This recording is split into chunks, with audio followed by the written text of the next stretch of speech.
So it was after I had done some more in-depth studies of Islam after my conversion, after I've been raised a Lutheran, learning a little bit of the Arabic language, learning how to read the Holy Quran in the classical Arabic script, in which I came back into the U.S. Army as a Muslim chaplain in January of 2001. And at one point I had actually hoped to be the first Muslim chaplain to enter the ranks of our military when I left active duty the first time back in 1993. But when I returned in 2001 as a Muslim chaplain, by this time there were already a handful of chaplains, Muslim chaplains now, serving in all of the services. There were one or two in the Navy, there were one or two now in the Air Force, and in 2001, early 2001, there was even a small handful now serving in the Army. So I wasn't the first, but I did reach that goal of one day becoming a Muslim chaplain. If we fast forward just 9 months later of that very same year, we all know what happened. It was September of 2001, September 11th. The tragic attacks on the World Trade Center, on the Pentagon, United 93 flight, which went down in Pennsylvania, all happened on September 11th. At that particular time, I was a Muslim chaplain serving in the ranks of the U.S. Army. And immediately following those attacks, I was someone who actually publicly stated that those who carried out those attacks, whether they were Muslim or whether they were not Muslim, had to be brought to justice. Why? Because they had essentially targeted innocent civilians. Following those attacks, it wasn't long when senior leaders in the military approached me and asked me if I would begin holding briefings, training sessions for troops, for service members about Islam and the Muslim culture. This was shortly after 9/11. And I speculate now, why did that happen? Why was I approached to teach soldiers about Islam and the Muslim culture?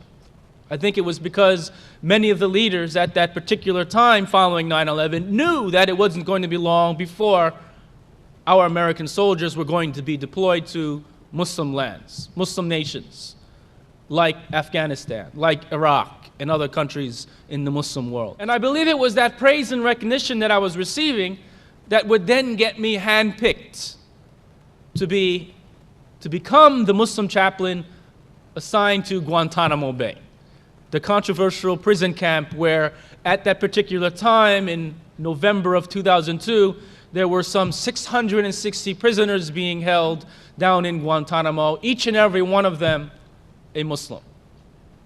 That was back in November of 2002, and I would be there for 10 months through September of 2003.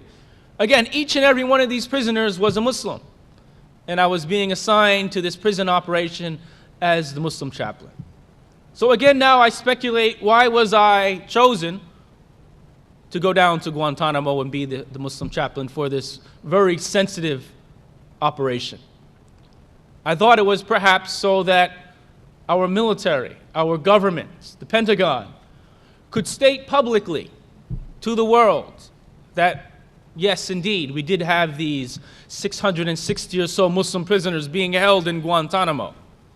But they could also state that we also had our U.S. Army Muslim chaplain assigned to this prison operation, and that would be an indication to the world that we were treating these prisoners in a very humane fashion.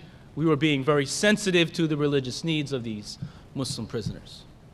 Well, actually, the role of the chaplain in the military is to defend religious freedom, as pronounced in the U.S. Constitution, the First Amendment, known as the free exercise of worship. That's the main role of the military chaplain. But I was also a chaplain to these Muslim prisoners being held in Guantanamo. And as a result, I was granted by the military command, authorized, unescorted access into the prison cell blocks of Guantanamo. I was one of the very few individuals down in Guantanamo who was able to interact on a very personal level with these prisoners. I was able to speak freely with them. I was able to listen to them. Maybe perhaps most importantly, listen to these prisoners. As we would say in the Army, a good chaplain is a good listener. And so that's really what I focused on when dealing with these individuals being held in Guantanamo, listening to them, listening to their stories, listening to what they needed to say. And what would I hear from them? Well, I would learn a lot about these prisoners and about how they were being treated in Guantanamo. Or should I say how they were being mistreated